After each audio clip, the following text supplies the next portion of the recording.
Talk Franchise. Parole de franchiseur.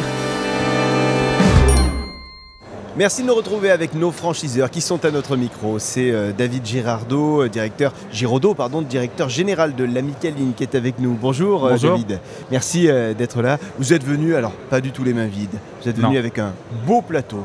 Et je peux vous dire qu'il fait des envieux là ici parmi l'équipe. J'ai déjà vu une ou deux personnes qui a failli prendre un petit cookie. Je vous dirai pas qui c'est, mais en tout cas, il en manque pas, c'est bon. Est-ce que vous pouvez nous présenter ce joli plateau ? Donc vous avez, vous savez que... je vais le montrer si vous me le permettez. Ouais, hop là. Tac, est-ce que vous le voyez ? Attendez, pour que tout le monde le voit bien. Mais je vous en prie, vous pouvez les présenter. Oui, donc simplement, je ne vais pas vous faire le descriptif marketing de notre histoire. C'est en fait notre produit phare, c'est le cookies, avec un Z, c'est important. Et donc vous avez des spécimens de mini cookies, donc 3 variétés, chocolat blanc, le cookies classique, et puis tout choco derrière. Donc voilà, il y en aura pour tout le monde. Et alors, vous, David, quel est votre préféré ? À titre personnel, Moi, je suis assez classique. Moi, je resterai sur le cookies pépite, le cookies original, en fait. L'Amicaline, une enseigne qu'on ne présente plus, mais on va quand même la présenter, sinon c'est pas drôle. On rappelle le concept ? Donc, en fait, le nom un peu trivial, c'est des terminaux de cuisson. On appelle ça des panetteries maintenant. Donc, nous commercialisons des produits de boulangerie, viennoiserie, pâtisserie, et de sandwicherie évidemment, et de boissons chaudes et froides. Et on est présent sur le territoire national depuis bientôt 40 ans. C'est quand même, il y aura un anniversaire bientôt. Pas tout ça. Oui, l'année prochaine. 2025, c'est les 40 ans de l'enseigne. 243 ou 4 magasins, et la particularité, c'est que c'est 95% de franchisés. Ok. Les 5% étant des succursales. C'est ça, on a 14 magasins en succursales un peu partout sur la France qui nous servent de laboratoire et de montrer qu'on est capable de faire ce qu'on vend aux autres. Quasiment 250 points de vente, vous l'avez dit à l'instant. Vous voyez comment les prochaines années concernant la stratégie de développement ? Alors nous, on a un peu de retard sur les extérieurs de ville.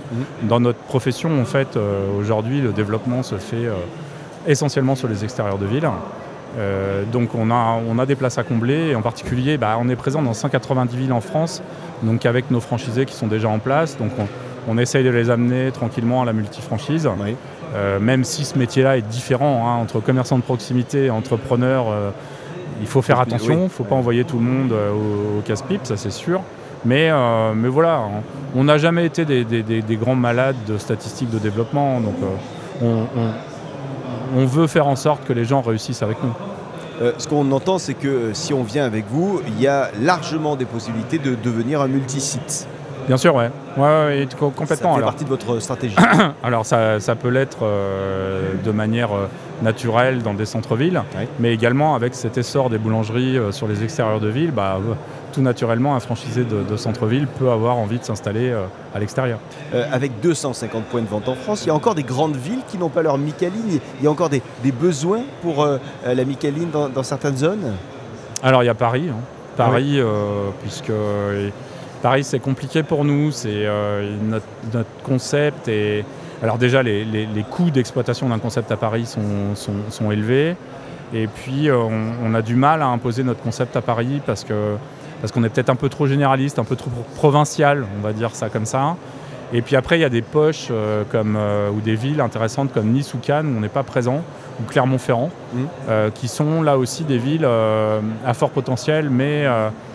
je dirais risqué parce que c'est des charges d'exploitation qui sont fortes. Mais on étudie tous les dossiers. Donc Cannes, Clermont-Ferrand également. Il y aurait des possibilités. Besançon, et donc Paris, on l'a entendu. Oui, tout à fait. Besançon, très bien.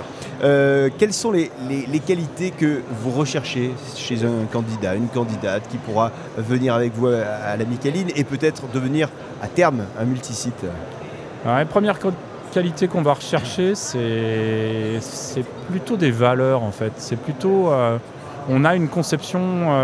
Vous savez, nous on a notre travail. Je le résume souvent comme ça. Effectivement, on vend des produits de boulangerie et ainsi de suite, mais on accompagne des entrepreneurs en fait. On aide des gens à devenir des entrepreneurs. Donc en fait, c'est plutôt des qualités d'entrepreneur. Et la première que je mettrais dans la qualité d'entrepreneur, c'est d'aimer les gens. Il va falloir être entouré avec des gens. Il va falloir les entraîner dans une aventure, donc c'est la première qualité. Après, il y a quand même cette qualité de commerçant de proximité. Une Micaline, c'est 500 clients par jour, 600 clients par jour. Donc il faut aimer recevoir des clients. Ouais. Et on vend de l'alimentaire, donc avoir une appétence quand même pour ce métier-là. Si vous voulez faire des belles choses ou des bonnes choses, il faut aimer ce que vous faites. Ce que j'entends, c'est que finalement, il faut avoir des savoir-être, mais les savoir-faire, vous pouvez les apprendre et les accompagner. Hein. Oui, c'est très bien résumé. Et d'autant plus, quand vous rentrez dans un réseau, c'est une dimension supérieure. C'est-à-dire que non seulement il faut avoir la culture de l'entrepreneur, mais le partage, parce que dans un réseau, c'est comme une grande famille en fait. Vous devez vivre avec des rites et des coutumes qui vous plaisent, qui vous conviennent. Ouais.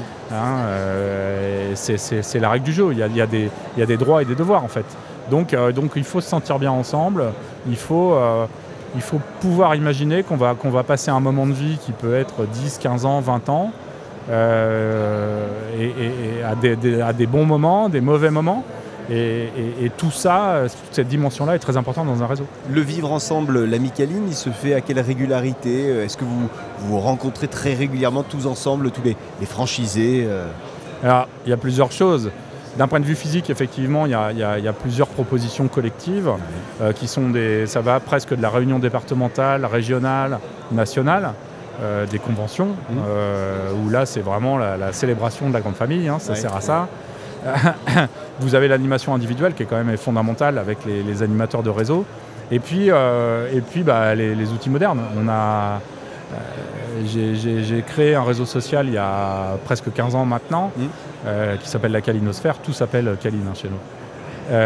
Qui permet en fait à tout le monde de publier sur une plateforme donc, privée Micaline à la fois des moments festifs qu'il y a pu y avoir dans une ville et ainsi de suite. Donc, vous étiez presque un précurseur là, sur les réseaux sociaux. Hein. Ouais, parce que c'était... en fait, quand Facebook, quand les premières plateformes sont arrivées, on s'est dit, mais c'est ça qu'il faut, parce qu'en fait, qui sait, quand on est à Strasbourg, qui sait ce qui se passe à Nice, en fait, c'était pas possible. Donc, en fait, la seule solution, c'était Internet. Les conditions d'accès à ce réseau, c'est vraiment ma dernière question, car le temps passe. D'accord. Donc les conditions d'accès, c'est un droit d'entrée de 30 000 €, qui correspond à un contrat de franchise de 7 ans, qui va permettre d'avoir l'exclusivité territoriale et de la marque pendant 7 ans. Et après, dans les conditions d'exploitation, c'est 5% de royalties et 2% de communication, on appelle ça comme ça, c'est un budget communication, qui sont remis dans un pot commun en fait et qui sont dépensés à bon escient par le service marketing chez nous. Les 30 dernières secondes sont absolument à vous pour convaincre les candidates qui nous regardent de venir vous rejoindre à la Micaline. Écoutez, je sais qu'on est dans une période un peu anxiogène et que c'est difficile de sauter le pas de l'entrepreneuriat et que le meilleur moyen de sauter le pas de l'entrepreneuriat, c'est de s'associer entre guillemets ou de s'adosser à quelqu'un qui fait ce métier-là depuis 40 ans maintenant et qu'on est prêt à tenter l'aventure entrepreneuriale ensemble et on se fera un plaisir à les amener sur le chemin de la réussite. Vous me conseillez donc celui-ci, complètement. ce cookies. Exactement. Allez, il est pour moi. Pépite. Merci infiniment d'être venu nous rendre visite sur ce plateau. David Giraudot, vous êtes le directeur général de la Micaline. Merci. Merci beaucoup. Et merci à vous de nous suivre. À tout de suite avec la suite de nos interviews. Le Talk Franchise. Parole de franchiseur.